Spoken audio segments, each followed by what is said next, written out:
So I grew up in Kansas City, Missouri. Went to school in Nashville, Tennessee. Moved down here to Oklahoma about 10 years ago. Followed my wife to work. I started out working at a couple weekly newspapers and kind of worked my way up. I worked at the Oklahoma Gazette for a while as a news reporter there, and then eventually landed over at the Oklahoman. I was an investigative reporter there for several years, and then became a news director, a news editor in the final year I was at the Oklahoman before I came over to the Frontier last year. So now here at the Frontier, I've been here for almost a year, cover mostly government. So, Ben, can you tell me how you got into journalism? I know that in my experience, before I came to OU, I was still unsure about what I wanted to do for my major, and it was almost a light switch decision for me. Yeah, I can kind of relate to that a little bit. I didn't study journalism as an undergrad. I eventually got a master's, but it was after I'd already decided to enter the profession. I had left college and I wasn't really sure what I wanted to do. I'd always been involved in journalism at my school newspapers. I'd always been very interested in as a consumer of news, or reading the newspaper and magazines and stuff like that. And I mean, looking back, I'm kind of surprised it wasn't like a decision I made like in high school.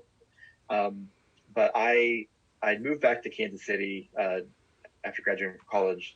My wife and I lived in Seattle briefly, and then moved back to Kansas City. And was in my early 20s trying to figure out what I wanted to do. And I saw a job posting for a position at a small newspaper in my hometown, just outside Kansas City. And I was just like, well, why? It just makes sense. Why would I not? I should be working at a newspaper. It's something I've always been interested in. And so yeah, it kind of seemed like that light switch moment. I don't know when I took the job if I thought that was now what my career was going to be. Um, Actually, it wasn't. Because I was in the process of trying to get my master's in education. I thought I would become a teacher.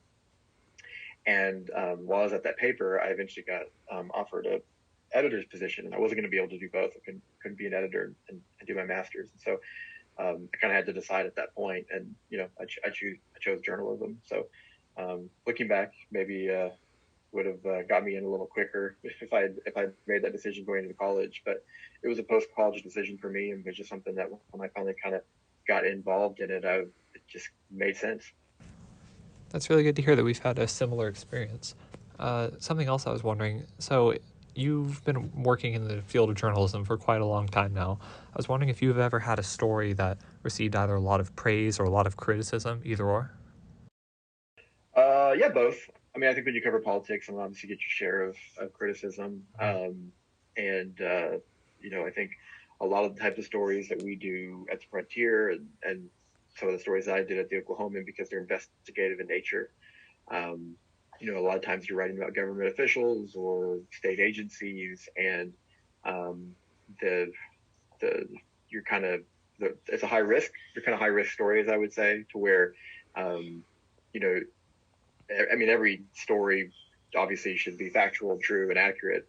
Um, but the risk of not being one of those things, and the type of reporting we do can sometimes be a lot greater. So if you're going to basically in a story accuse someone of manipulating contracts on city bids, or of profiting in their private business off of their government position. I mean, those are things that you have to be really, really sure about. And so sometimes I think the most important stories like those do get the most criticism, just because the person or the camp or whoever it is that's kind of taking the hit in the story. Not to say that the stories are used as weapons, but um, they get really defensive. So I think, yeah, I mean, I think especially when you're doing kind of investigative stories in nature, the the criticism can be quite plentiful. Mm-hmm. I mean, just yeah, I mean, like there was one story was a city of Yukon. The city manager was I'd requested some invoices and their kind of budget lines, and noticed some discrepancies in how contracts were being bidded under a certain amount, and that anything over that amount would have required council approval. But because the bid was it's called bid splitting. They were splitting the bids into multiple invoices under the account, so it didn't require council approval. Mm-hmm.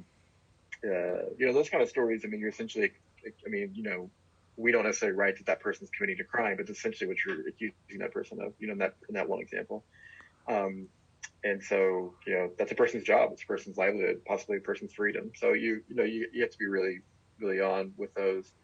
And then I think just politics too. I mean, when you cover things at the Capitol, write a story about the governor. I mean, I wrote a story earlier this year about a lot of his appointments are businessmen who seem to be profiting in their businesses off of the work that they're doing.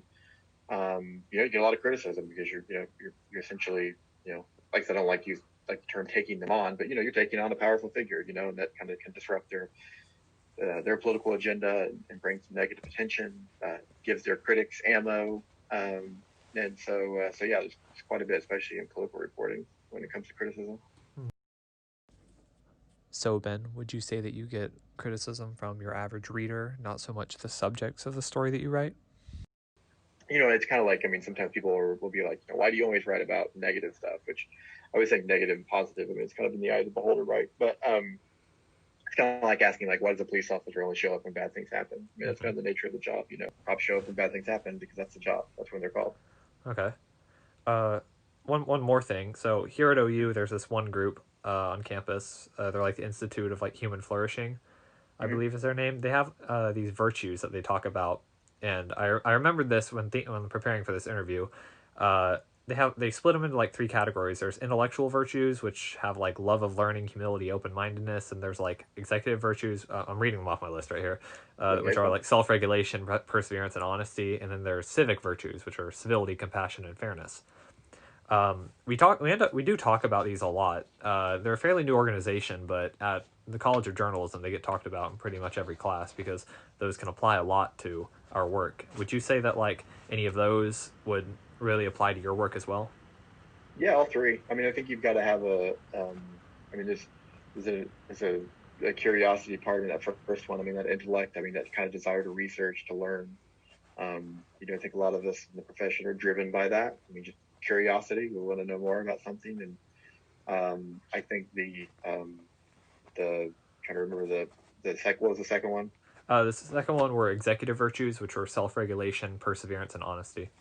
Honesty, Yeah, I mean, obviously, especially. yeah. I mean, obviously, it's a big one, and I think when I think about like self regulation and like our business, I mean, I think that that I mean, you approach a story obviously, and you want to be fair and accurate and those kind of things, but it requires like you have to put processes in to make sure that happens, right? There has to be for us a detailed fact checking process, working with editors, working with other reporters, debating, pushing back on stories when they're in the editing process. So it's not enough to just say you want to be honest. I mean, you have to put the processes and procedures in place to make sure that um, you catch yourself if you're not because you're intentionally being deceitful.